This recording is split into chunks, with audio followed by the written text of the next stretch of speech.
మాటలు కోటలు దాటుతా ఉంటాయని మన పెద్దలు అంటూ ఉంటారు. మన పెద్దలందరూ రెగ్యులర్గా అంటుంటారు. దానికి సరిగ్గా చంద్రబాబు నాయుడు గారు మాటలు కూడా అలాగే ఉంటాయి అని మనం అనుకోవచ్చు. ఎందుకంటే మొన్న ఎక్కడో ఈ మధ్య చూశాను నేను, ప్రతి ఒక్కరిని అంట 120 ఏళ్ళు బతికిస్తాడంట చంద్రబాబు నాయుడు గారు. ఆయన చెప్తున్నారు ఏమని, 120 ఏళ్ళు నేను బతికిస్తాను, బిల్ గేట్స్ ఫౌండేషన్తో కలిసి ఒక సంజీవన్ నేను తీసుకొస్తాను, ఆ సంజీవన్ వల్ల ఈ రాష్ట్ర ప్రజలందరూ కూడా 120 సంవత్సరాలు బతుకుతారని చెప్పి మరి చంద్రబాబు నాయుడు గారు మాట్లాడుతూ ఉన్నారు.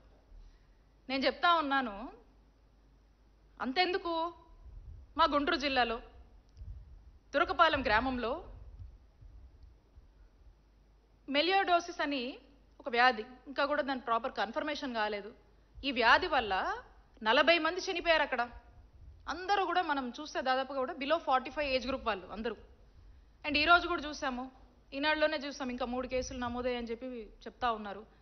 అసలు ఈ డిజీజ్ ఏంటి, దీనికి గల కారణం ఏంటి, ఎందుకు చనిపోతున్నారు, అసలు ఇది అట్లీస్ట్ కనీసం దీని డిజీజ్ కన్ఫర్మేషన్ కానీ ఇంకా ఎందుకు దీని కాజెస్ కానీ ఇంకా కూడా ఫైండ్ అవుట్ చేయనటువంటి పరిస్థితుల్లో ఈరోజు వాళ్ళు పనిచేస్తూ ఉన్నారు. ఈ ప్రభుత్వాన్ని మేము ప్రశ్నిస్తూ ఉన్నాము. దీని మీద ఏంటి మీ యాక్షన్, దీని మీద ఏం చేస్తున్నారు మీరు? చంద్రబాబు నాయుడు గారు అంటున్నారు కదా, 120 ఏళ్ళు బతికించడం కాదు, 45 సంవత్సరాల కన్నా బిలో ఉన్నటువంటి వాళ్ళు 40 మంది చనిపోయి ఉన్నారు. దీన్ని చూడండి ఫస్ట్, దీనికి సమాధానం చెప్పండి, మాటలు కాదు. ఈ ప్రజల్ని కాపాడండి, ఈ ప్రజల ప్రాణాలని కాపాడండి. నేను ఒక్కటే చెప్తా ఉన్నాను, అనేక సమస్యలు, ప్రజలు అనేక ఇబ్బందులు పడతా ఉన్నారు. రీసెంట్గా నేను ఎవరినో కూడా కలిస్తే సమస్యలతో వస్తున్న వాళ్ళు చెప్తా ఉన్నారు, ఆఖరికి ఒక సామాన్యుడి పరిస్థితి, ఒక పేదవాడు ఉద్దేశం ఏ విధంగా ఈరోజు ఉందంటే, ఈ జబ్బేదో జగనన్న ఉన్నప్పుడు వచ్చినా బాగుండమ్మా, జగనన్న ఆదుకునేవాడు, ఎటు పోవాలో అర్థం కాదు, ఈ హాస్పిటల్ పోతే లేదు మాకు డబ్బులు రావాల్సి ఉన్నాయి, మేము చూడం ఇక్కడ అంటారు, అక్కడ పోండి ఇక్కడ పోండి అని చెప్పి, ఎటు పోవాలో అర్థం కావట్లా. ఆఖరికి ఉన్న ఆస్తులు అమ్ముకొని అప్పులు చేసి ఈరోజు వైద్యం చేయించుకునేటువంటి పరిస్థితి. ఇలాంటి పరిస్థితులు నెలకొన్న ఈ రాష్ట్రంలో దయచేసి ప్రజల్లోకి వచ్చి చూడండి, వీళ్ళ కన్సర్న్స్ వినండి, ప్రజల పక్షాన ప్రజలకు ఈ ఉచిత వైద్య సేవలు అందించి న్యాయం చేయండి. మా జగనన్న చేసినటువంటి న్యాయం మీరు చేయండి. లేదు మీరు కనీసం మీరు కొత్తవి చేయకపోయినా ఆ ఉన్నటువంటి ట్రస్టుని కానీ ఉన్నటువంటి ఏవైతే ఉన్నటువంటి మనం తీసుకొచ్చినటువంటి కార్యక్రమాలు ఏమున్నాయో వాటినన్నా సక్రమంగా ఇంప్లిమెంట్ చేయండి. మీరు కొత్తవి చేయకపోయినా పర్లా అని చెప్పి ఈ కూటమి ప్రభుత్వానికి తెలియజేస్తా ఉన్నాము.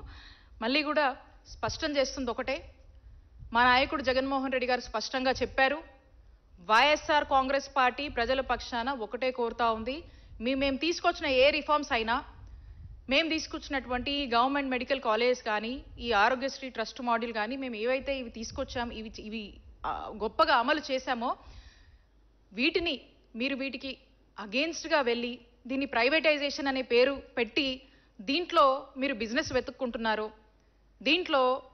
దీని ద్వారా మీరు ఏదైతే స్కామ్ చేయాలనుకుంటున్నారో, దీని ద్వారా ప్రజల ఆరోగ్యాన్ని పనంగా పెట్టి సొమ్ము చేసుకోవాలనుకుంటున్నారో ఇది కరెక్ట్ కాదు.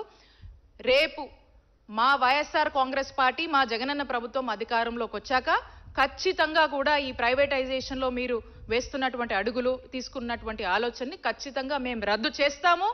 మళ్ళా తిరిగి గవర్నమెంట్లోనే వీటిని కొనసాగించి ప్రజలకు మేలు చేస్తాము, మెరుగైన వైద్య సేవలు అందిస్తామని తెలియజేసుకుంటున్నాం.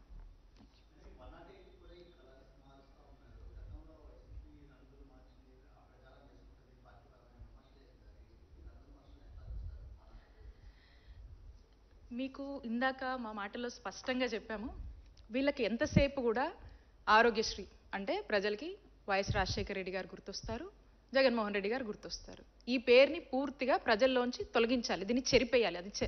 అది చెరిపేయలేరు, అయినా దీన్ని చెరిపేయాలి అని చెప్తూ చేస్తున్నటువంటి ప్రయత్నాలే తప్పితే ఇక్కడ ఒక పేదవాడికి మంచి చేద్దామని కానీ, ఉచితంగా వైద్య సేవలు అందిద్దాము, పేదవాడి ఆరోగ్యం కాపాడదాము అనేటువంటి ఉద్దేశాలు ఏమీ లేవు. దాంట్లో భాగంగానే చేస్తున్నటువంటి ప్రయత్నాలు ఇవి, ఈ రంగులు మార్చడం కానీ ఇంకోటి కానీ, ఇవన్నీ వీటి మీద ఉన్నటువంటి దృష్టి ఈరోజు చక్కటి వైద్య సేవలు అందిస్తాం అనేటువంటి ఆలోచన ఈ కూటమి ప్రభుత్వానికి లేదు.